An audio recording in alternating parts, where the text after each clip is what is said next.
Ambassador Minho stood in the center of the great chamber and felt tired. Not the kind of tired that sleep could fix. This was the tired that came from 43 years of begging. 43 years of asking aliens to treat humans fairly. 43 years of being laughed at. The chamber was massive. It could hold 10,000 beings easily. The walls were made of some crystal that glowed with soft blue light. High above, the dome showed stars from 100 different worlds. It was beautiful. Minho had stopped caring about beauty a long time ago. Around him sat the representatives of 300 alien species. Some looked like insects with too many legs. Others were clouds of gas held together by force fields. Some were so strange that human eyes hurt trying to understand their shape. They all had one thing in common. They all looked down on humans. High Arbiter Velqueen sat on the tallest platform.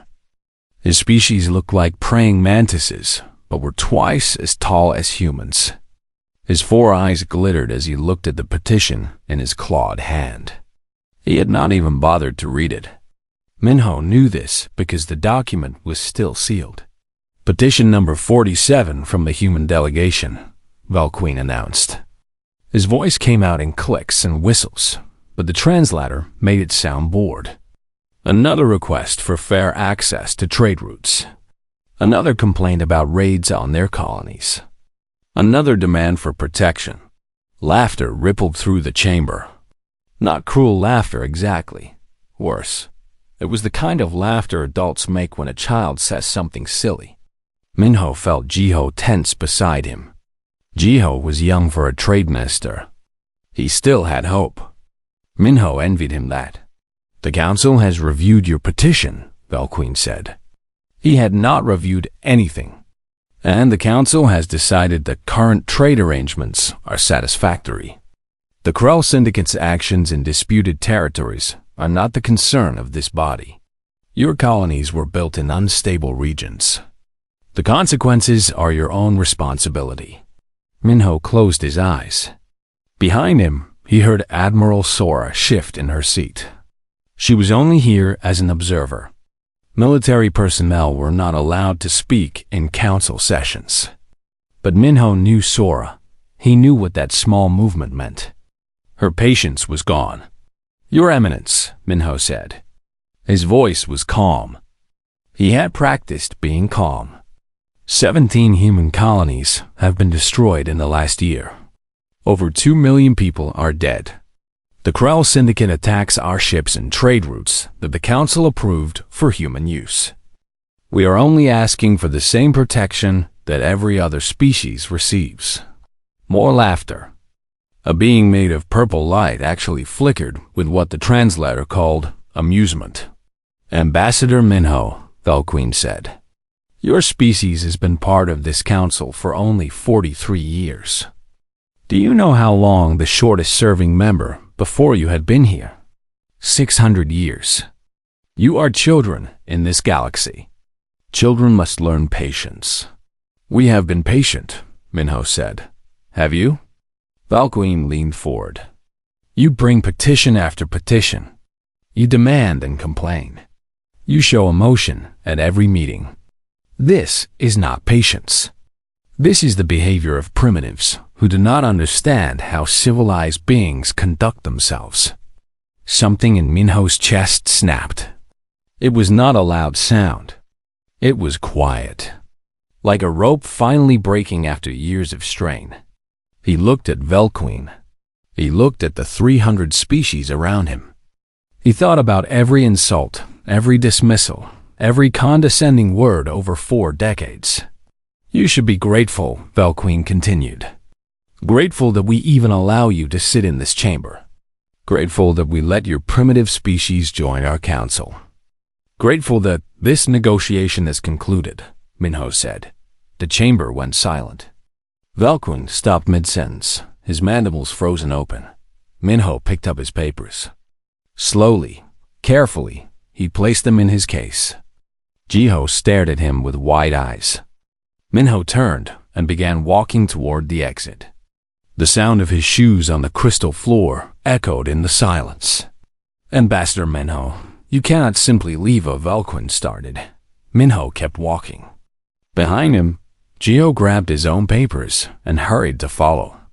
Then he heard other footsteps. Every human in the chamber was standing. Every human delegate, every aide, every observer. They all followed Minho toward the Admiral Sora past him. She was smiling. Minho had not seen Sora smile in 20 years. It was not a happy smile. It was the smile of a predator who had finally been let off the leash. Finally, Sora whispered as she walked beside him. Finally. Behind them, the chamber erupted. Aliens were clicking, buzzing, flashing, and speaking in 1,000 different ways. Most were laughing. Some were confused.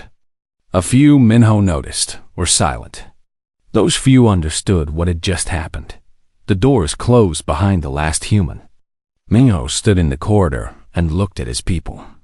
50 humans who had spent decades trying to make peace, trying to negotiate, trying to be civilized according to alien rules. What now? Jiho asked. He looked scared. He looked excited. He looked free. Minho looked at Admiral Sora. She nodded once. Now, Minho said, we stop asking. Now we stop begging. Now we remind the galaxy why humanity survived the old wars, the famines, and the long night before we reached the stars. We survived because we are very, very good at learning. And the Council just taught us their final lesson. What lesson? Jiho asked. Admiral Sora answered. That the universe only respects power. They wanted us to learn patience. Instead, they taught us that talking is useless. They will regret that lesson. Minho nodded. Send the signal. Tell Earth that negotiations have ended. Tell them Operation Reckoning is now active. Somewhere in the chamber behind them, aliens were still laughing. They did not know that humanity had stopped laughing years ago. They did not know that patient people make the most dangerous enemies. They did not know that every insult had been remembered, every weakness noted, every mistake cataloged. They would learn. Soon, the entire galaxy would learn. The day humans abandoned the negotiation table would be remembered for 1,000 years. The universe would shake, and humanity would be the ones doing the shaking. But first, there was work to do. Quiet work. Secret work. The kind of work that happens when patient people decide they are done being patient. 6 months passed. The silence from humanity was absolute. The Galactic Council sent 73 messages to Earth. Everyone was ignored. They sent delegations to human colonies. The ships were turned away at the border. They sent ambassadors who stood outside human space stations and begged to be heard. No one answered. Director Hana watched the latest alien transmission from her office. Deep inside a mountain on Earth. The office did not officially exist. Neither did the Strategic Defense Initiative that she ran. On paper, this entire facility was a geological research station. In reality, it was the brain of humanity's revenge. They are getting nervous, said Woojin. The engineer was looking at reports on 3 different screens at once. His fingers moved across keyboards faster than seemed possible. The Council has sent warships to our borders. Not attacking, just watching. Let them watch, Hana said. They will see nothing useful. That was true. What aliens saw at human borders were normal patrol ships. Small defense platforms. Regular military presence. What they did not see were the shipyards hidden in the asteroid belts between Mars and Jupiter. They did not see the weapons factories on the dark side of Earth's moon. They did not see the fleet that was being built in pieces across 50 different systems. Hana had been planning this for 15 years. Long before Minho walked out of that chamber. Long before humanity gave up on talking. She had known this day would come. Anyone who studied history knew. You cannot be insulted and dismissed forever. Eventually, Even the most patient people reached their limit. How is Operation Reckoning progressing? She asked. Wu Jin pulled up new data. All colony worlds report ready. The Ghost Fleet is 97% complete. Teaming special operations teams are in position in 14 systems. We can begin whenever you give the order. Hannah nodded. She thought about the 43 years of humiliation.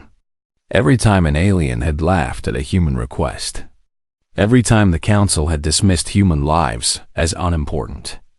Every raid on human colonies that went unpunished. Every trade route that was close to human ships while remaining open to everyone else. Most people thought humans had joined the Galactic Council with hope and innocence. That was not quite true. Humanity had joined with hope, yes, but also with preparation. Because humans had learned a hard lesson in their own history. Hope for the best, but prepare for the worst. Show me the Hammerfall weapons, Hannah said. Wujin smiled. It was a small smile. He typed commands, and the largest screen showed a schematic. The Hammerfall K7 looked simple. It was just a long rod of dense metal. No explosives. No fancy technology. Just mass and velocity. We dropped them from orbit, Wujin explained, though Hannah knew this already. They accelerate to a significant fraction of light speed. When they hit, the kinetic energy is equivalent to a nuclear weapon, but there's no radiation. No electromagnetic pulse. Just impact. Nothing can stop them once they launch. No shields. No point defense systems. The aliens use energy weapons. They forgot about simple physics. How many do we have? Enough to glass every Krell military installation simultaneously, Wujin said. And enough left over for anyone else who needs a lesson. A knock came at the door. Yuna entered. She had been Minho's assistant for 20 years before being recalled to Earth. Now she worked in strategic intelligence. Her job was to know everything about alien military capabilities. The Krell Syndicate just raided another colony, Yuna reported. New Sol in the Tycho system. 3,000 dead. They are getting bolder because they think we are weak. Good, Hannah said. Yuna blinked. Good? The more confident they become, the less prepared they will be. Let them think we are afraid. Let them think our silence means weakness. Soon they will learn what human silence really means. Across human space, the preparation continued. On every colony world, civilian ships were being quietly refitted with military-grade engines. Cargo vessels had weapons hidden in their holds. Mining stations were actually listening posts, tracking every alien ship that passed nearby. Captain Tamman walked through the hangar bay of a ship called the Whisper. The ship had no official name. It did not appear on any registry. According to every database in the galaxy, it did not exist. Tamman commanded 50 ships exactly like it. The Ghost Fleet. His crew moved around him, checking systems, loading supplies, preparing for the mission they had trained for over years. These were not regular military. These were volunteers. Every single person had lost someone to alien raids or alien indifference. They wanted this. Captain, his second officer called. We just received confirmation. All Ghost Fleet vessels are ready for deployment. We can move on your command. Tamman nodded. He thought about his sister. She had been on the colony at New Harmony when the Krell attacked. The Council had done nothing. They said it was humanity's problem. They said humans should not have built colonies in dangerous areas. As if anywhere was safe when you had no protection. Begin Phase 1, Tamman ordered. Move the fleet into position. Silent running. I want us invisible to every scanner in the galaxy. The ships began to move. Slowly at first, then faster. They used new slipspace technology that humanity had developed in secret. It left no trace. Made no sound. One moment the ship was there. The next it was gone. No alien race had anything like it. Across the galaxy, humans were disappearing from trade routes. Merchant vessels that had traveled the same paths for decades suddenly stopped appearing. Alien traders noticed. Where were the humans? Where had they gone? Velqueen sat in his private chamber and reviewed reports. Something was wrong. The humans had gone quiet. Too quiet. In 43 years, they had never stopped talking, never stopped petitioning, never stopped demanding. Now there was nothing. Just silence. He had sent messages. No response. He had sent ships. They were turned away. He had even considered an apology. Perhaps the council had been too harsh. Perhaps they should reconsider some human requests. But his advisors said no. Showing weakness to a primitive species would be dangerous. Other young races might get ideas. Better to wait. The humans would come crawling back eventually. They always did. Velqueen tried to believe that. But something in his mind whispered warnings. Something remembered the look in Ambassador Minha's eyes during that last meeting. Not anger. Not hatred. Just a cold, final decision. Back on Earth, Director Hana stood before a screen showing the entire human sphere of influence. 50 colony worlds. 300 defensive platforms. 7,000 ships that aliens knew about. And the force that aliens did not know about. The force that had been building for years. She pressed a button. Across human space, commanders received the same message. 4 words. Prepare for Reckoning Day. In asteroid belts and hidden moons, in the dark spaces between stars, humanity's weapons woke up. Ships powered on. Soldiers checked their equipment. Engineers ran final tests. Everything was ready. The galaxy had spent 43 years teaching humanity that talking was useless. That only power mattered. That weak species could be ignored and abused. The lesson had been learned. Now humanity would teach a lesson of its own. And this lesson would be taught not with words, but with actions. The kind of actions that people remember for generations. The silence would end soon. And when it did, the galaxy would never be the same. The Krell military station Outpost 7 floated in space like a sleeping monster. It was huge, bigger than most human cities. Weapons covered every surface. Inside, 10,000 Krell soldiers lived and worked. From this station, the Krell Syndicate had launched raids against the human colonies for 7 years. The Galactic Council knew about it. They did nothing. Warlord Kretch stood in the command center and watched monitors showing empty space. His species looked like reptiles mixed with wolves. Sharp teeth, claws, eyes that could see in the dark. The Krell were proud warriors. They raided weak species and took what they wanted. Humans were weak. Easy targets. Warlord, a technician called. We are detecting unusual readings in Sector 4. Kretch walked over. What kind of readings? I am not sure. Space appears to be folding somehow. But there are no ships. Nothing on scanners. Probably solar radiation, Kretch said. Keep monitoring. He turned away. That was his last mistake. Space tore open. Not slowly. Not with warning. One moment there was nothing. The next moment, 30 human warships appeared. They were black, covered in armor that seemed to drink light. Their weapons were already hot. Admiral Sora stood on the bridge of the Retribution and smiled. This ship was larger than anything humans had ever built before. It had been constructed in secret over 10 years. The Krell had no idea it existed. They were about to find out. All ships, she said calmly. Open fire. The Hammerfall weapons launched first. They looked like simple metal rods falling from the sky. But they fell at incredible speed. The first one hit Outpost 7's shield. The shield was designed to stop energy weapons and missiles. It was not designed for kinetic weapons traveling at a significant fraction of light speed. The shield shattered like glass. The rod kept going. It punched through the station's armor, through 3 decks, through a fusion reactor. The explosion was visible from 3 star systems away. More rods fell. Each one found a target.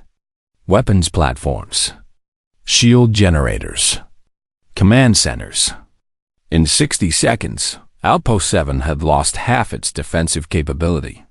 Launch fighters, Kretsch screamed. All ships engage. Destroy them.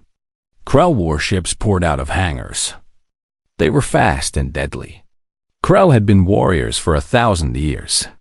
They knew how to fight, but they had never fought humans who were truly angry.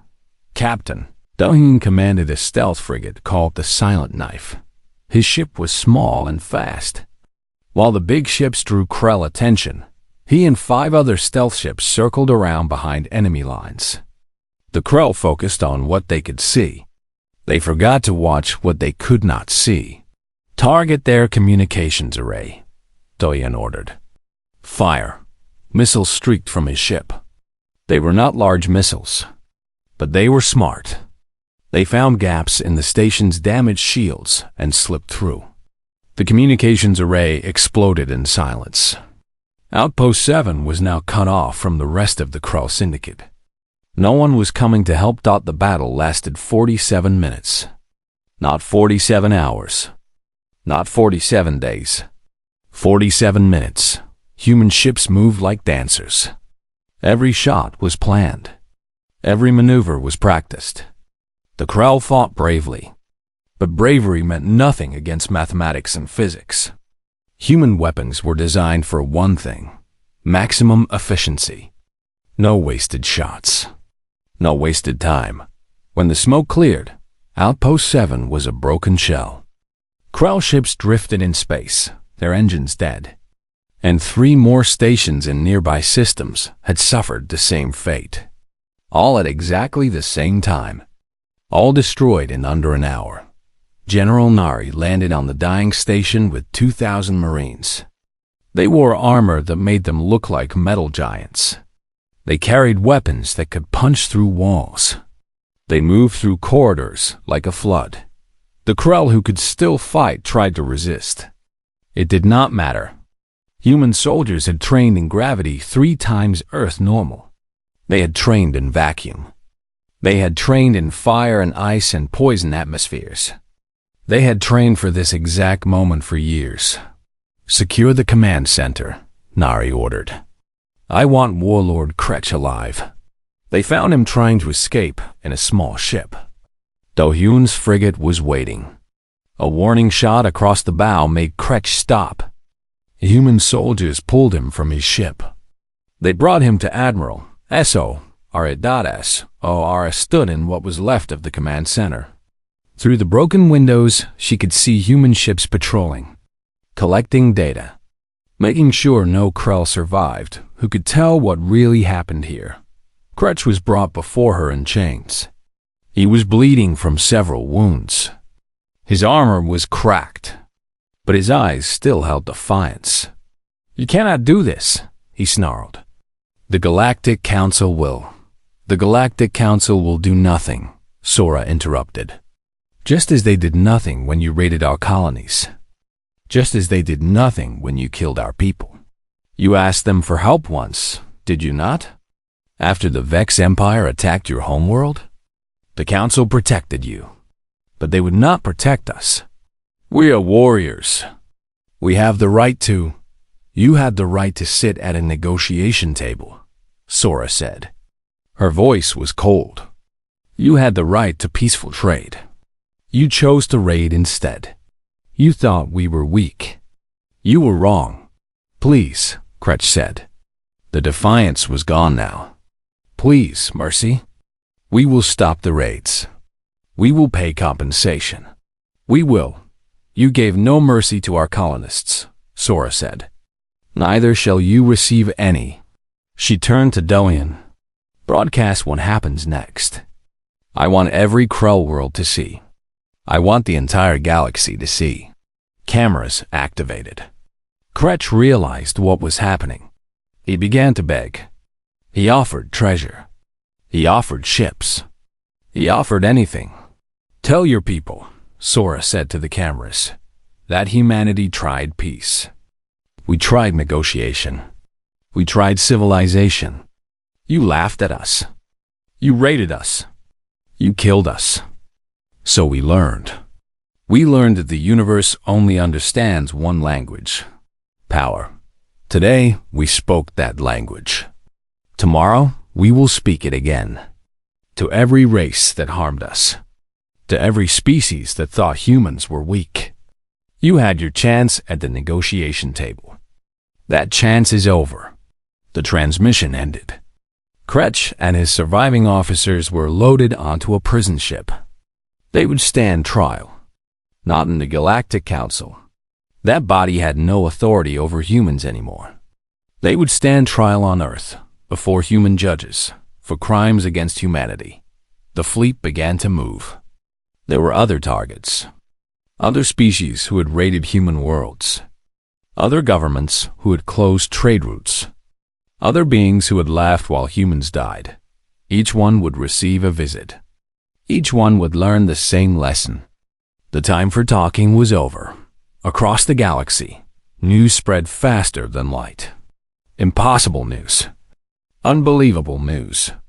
The humans, the weak primitive species, had just destroyed 3 Krell military stations in one coordinated strike. The Krell Syndicate, which had raided with impunity for centuries, was crippled. The Galactic Council received the footage. They watched in horror as Outpost 7 fell. They saw Kretsch begging for mercy. They heard Sora's cold words. "Impossible," Velqueen whispered. "This is impossible." But it was not impossible. It was happening. And it was only the beginning. 2 weeks after the Krell stations fell, the galaxy learned what fear meant. The Voss Collective controlled the major trade routes in the eastern sectors. They had denied humans access for 30 years. When humans asked why, the Voss said humans had not earned the privilege. When humans offered payment, the Voss laughed. Primitives did not get to use civilized trade routes. On day 14, human ships appeared at every Voss trade station simultaneously. Not warships, merchant vessels, cargo haulers. The same ships the Voss had turned away for decades. But these ships had been modified. Hidden weapons unfolded. Engines that seemed civilian-grade suddenly showed military power. The Voss tried to fight. Their defense fleet was destroyed in 18 minutes. The trade stations were boarded. Not destroyed.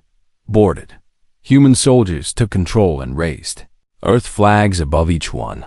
A message was broadcast. These routes are now open to all species. The Voss Collective no longer has authority here. Trade fairly or do not trade at all.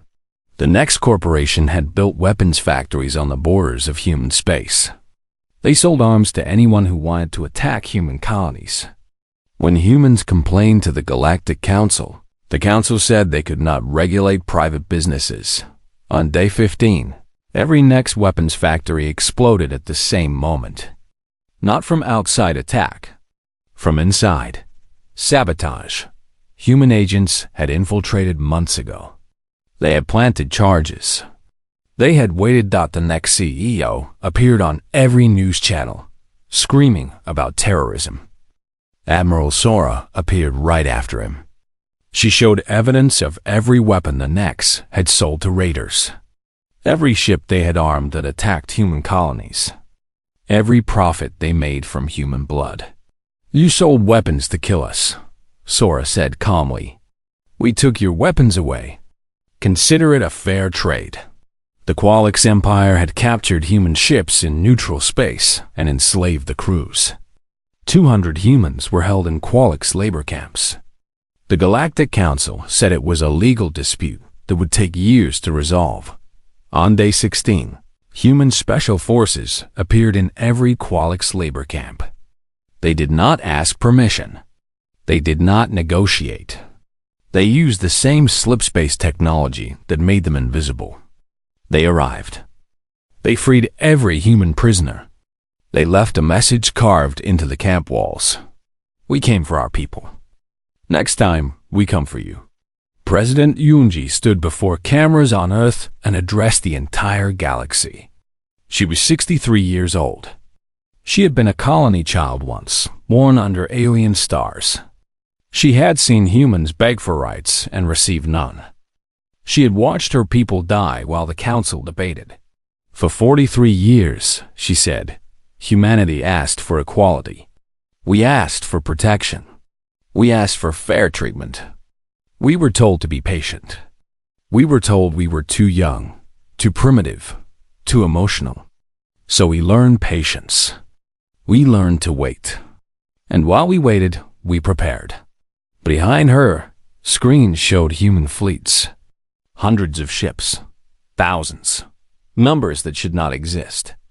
Could not exist. Except they did. We did not want this, Yunji continued. We wanted peace. We wanted cooperation. We wanted to be part of a civilized galaxy. But you taught us that civilization is a lie. That only power matters. That the strong take what they want and the weak suffer. Fine. Lesson learned. Today, we are no longer weak. Today, we are no longer asking. Today, we are telling you how things will be. In the Galactic Council chamber, chaos ruled. 300 species argued and screamed and demanded explanations. How did humans build such a fleet? Where did the weapons come from? Where did the weapons come from? Why had intelligence agencies detected nothing? Velqueen tried to call for order. No one listened. The council was fracturing. Some species were terrified. Others were angry. A few were quietly pleased. Those were the species that had always been kind to humans. The ones who had voted for human rights even when it was unpopular. They had nothing to fear. A signal came through. It overrode all other communications. Every screen in the chamber showed the same image. Ambassador Minho. He stood in what looked like a human warship. Behind him, Commander Hyan and 50 armed Marines stood at attention. Minho wore the same diplomatic clothes he always had. But his eyes were different, harder, colder. Greetings, Council, Minho said. I have returned. Not as a supplicant. Not as someone begging for scraps. I return as the representative of a power you can no longer ignore. Ambassador Minho, Velqueen started. This aggression will not. Be quiet, Minho said. The chamber went silent. No one had ever told the High Arbiter to be quiet. Velqueen's mandibles clicked in shock. I have terms, Minho continued. Non-negotiable terms. You will listen. You will agree. Or you will face the consequences. Screens changed. They showed human fleets surrounding council space. Hundreds of ships. All armed. All ready. First, Minho said, all trade routes are now open to human vessels on the same terms as any other species. No exceptions. No fees we do not also charge you. Second, all raids against human colonies will stop immediately. Any species that attacks humans will be considered an enemy of humanity. We will respond with total force. Third, reparations. Every species that has raided our worlds will pay compensation to the families of victims. The amount is already calculated. You have 30 days. Fourth, security. The Galactic Council will provide the same protection to human space that it provides to all member species. Or it will provide protection to none. Fifth, representation. Humanity's voting power in this Council will be proportional to our population and economic contribution. No more being treated as children. Impossible. Velqueen shouted. You cannot dictate terms to this council. We are 300 species. You are one. Then make it 301 against us, Minho said. See what happens. More screens. These showed human weapons. The Hammerfall kinetic strikes. Ships that can appear from nowhere. Soldiers in armor that looked unstoppable. Every technological advantage humans had developed in secret. You thought we were primitive, Minho said. You thought we were weak. You confused kindness with weakness. Patience with cowardice. That was your mistake. A smaller species called the wren had been watching quietly. Their representative raised a tentacle. Ambassador Minho, the wren said. Our species has always supported human rights. We voted for your petitions. Will you attack us too? Minho's expression softened slightly. No. Species that treated us fairly have nothing to fear. We remember our friends. We also remember our enemies. He looked at Velquin. You have 72 hours to ratify these terms. After that, we will assume you have declined. And we will act accordingly. The transmission ended. Silence filled the chamber. Then chaos began again. But this time, it was different. Species that had raided humans were panicking. Those that had closed trade routes were scrambling to reopen them. Those that had enslaved humans were rushing to free them. The smaller species were doing something else. They were sending messages to Earth, secret messages, asking for protection, asking for alliances, asking to join with humanity against the larger, crueler species. The power balance was shifting. Not slowly, fast. Like a landslide dot in her command center on Earth, Director Hana watched it all unfold. Everything was going according to plan. Better than planned, actually. The Council will accept the terms, Wujin said. They have no choice. Some will try to fight, Hana replied. Let them. We will show the galaxy what happens to those who fight humanity now. Admiral Sora's fleet remained around Council space. Not attacking, just watching, waiting. A reminder that humanity had teeth now. And they were not afraid to bite. Across the galaxy, the news spread. Humanity had risen. The weak species that everyone dismissed had become strong. Stronger than anyone imagined. And they were angry. Decades of insults and raids and contempt had created something dangerous. Something that would not be stopped. The universe was shaking. And at the center of that earthquake stood humanity, no longer asking for permission to exist. Just existing. Powerfully. Dangerously. Finally. 1 year later, the galaxy looked very different. The old council chambers stood empty. The crystal walls still glowed, but the seats were abandoned. The 300 species that once ruled from those chairs had scattered. Some tried to maintain power. Those attempts failed quickly. Most accepted the new reality. A few fought. They learned painful lessons that the new reformed Galactic Assembly met in a different place. A space station called Unity, built by human and alien workers together. The chamber was smaller, more practical. No grand speeches about civilization. Just real work to solve real problems. Chancellor Minho sat at a round table. Not above others. Not below them. Equal. Around him sat representatives from 147 species. Not 300. The ones who refused to adapt had lost their voice. The ones who treated all species fairly had gained power. The Krell Syndicate's petition for reduced sanctions, Minho said, reading from a tablet. Councillor Jiho, you reviewed their economic data. What is your recommendation? Jiho stood. He was older now, tired, but also content. He had helped build the new trade system. It was fair. It was efficient. Also, fish. Everyone benefited. The Krell have paid 70% of their reparations, Jiho reported. They've dismantled all raid-capable military vessels. Their economy is struggling, but stable. I recommend reducing sanctions by 20%. Not removing them. Not yet. But showing that cooperation has rewards. Minho nodded. Any objections? A few species raised concerns. They debated. They voted. The motion passed. Reduce sanctions for the Krell, as long as they continued to behave. It was not revenge. It was justice. There was a difference.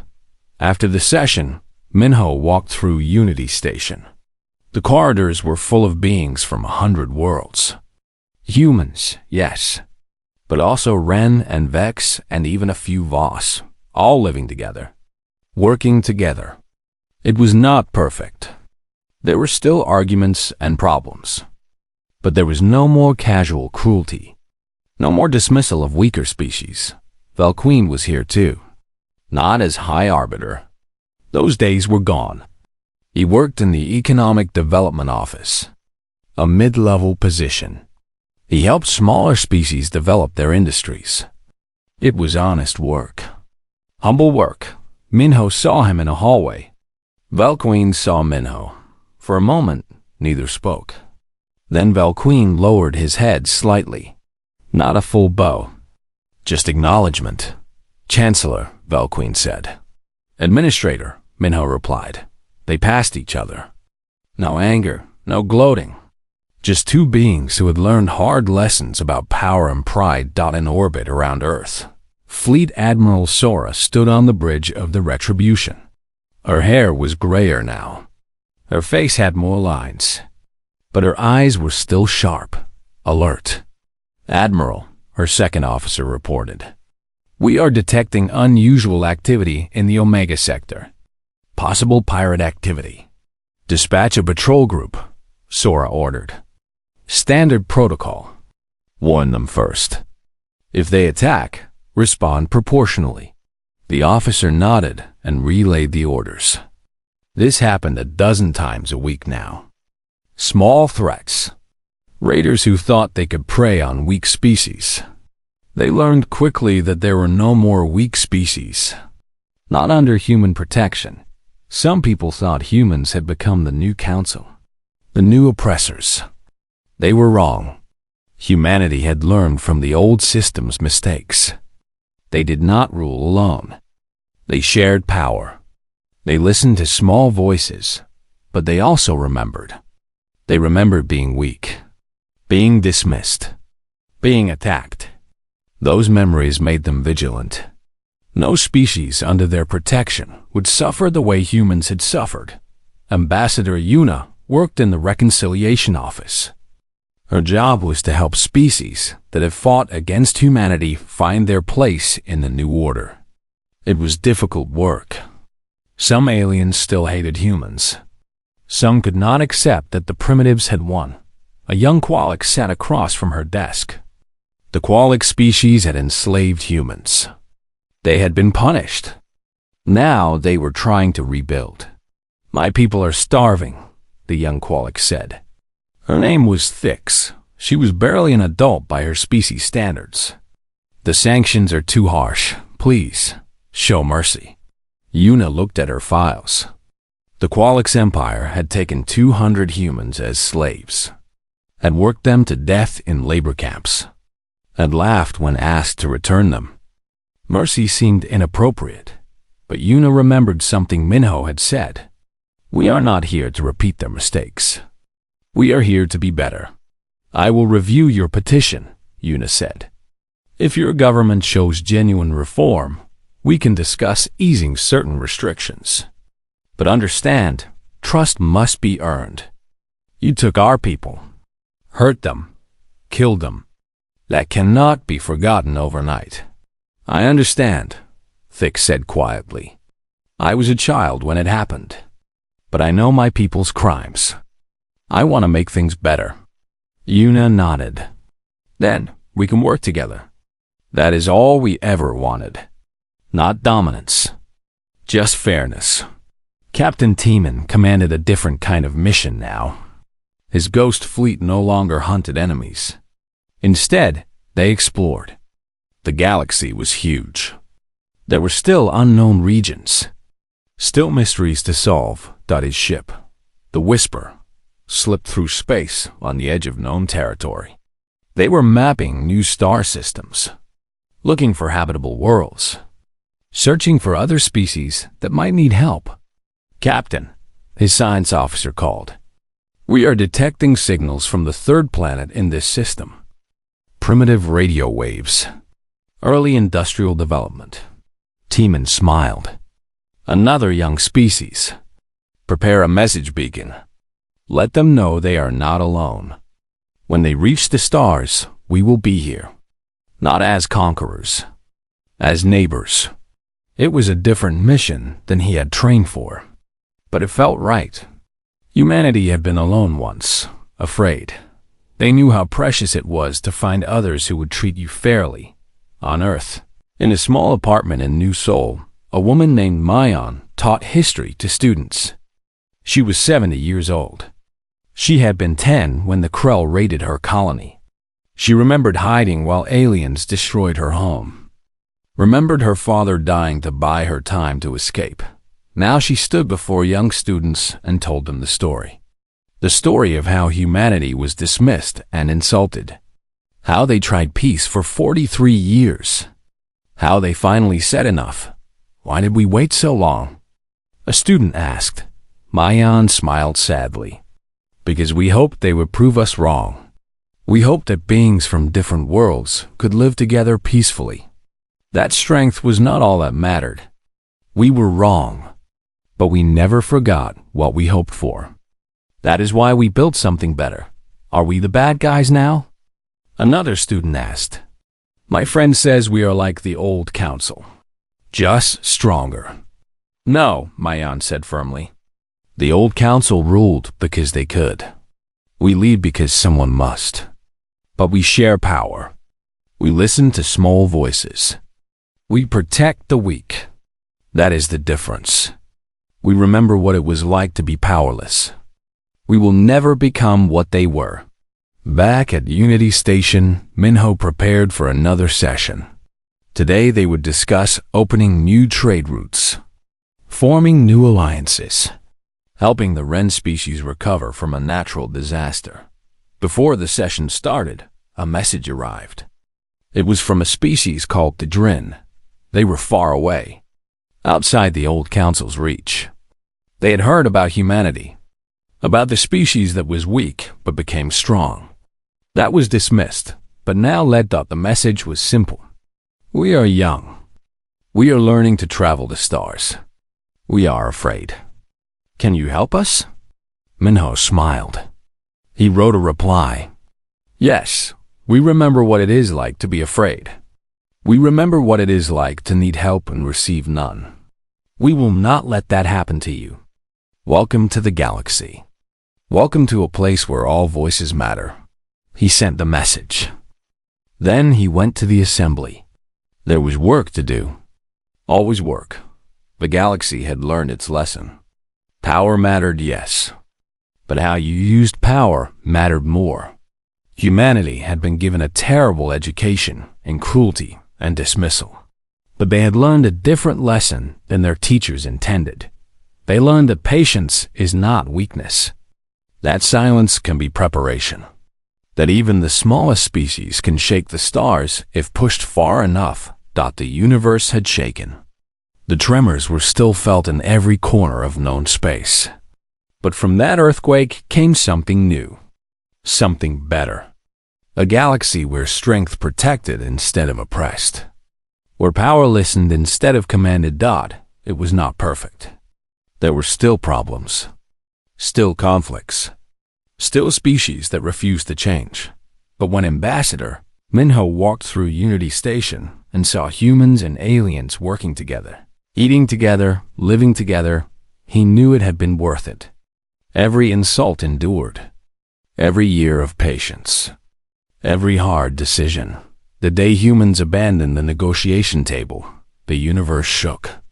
And when it settled, the galaxy was remade. Not through domination. Through a simple insistence on dignity, on fairness, on the radical idea that all beings deserved respect, Humanity had learned. And in learning, they had taught.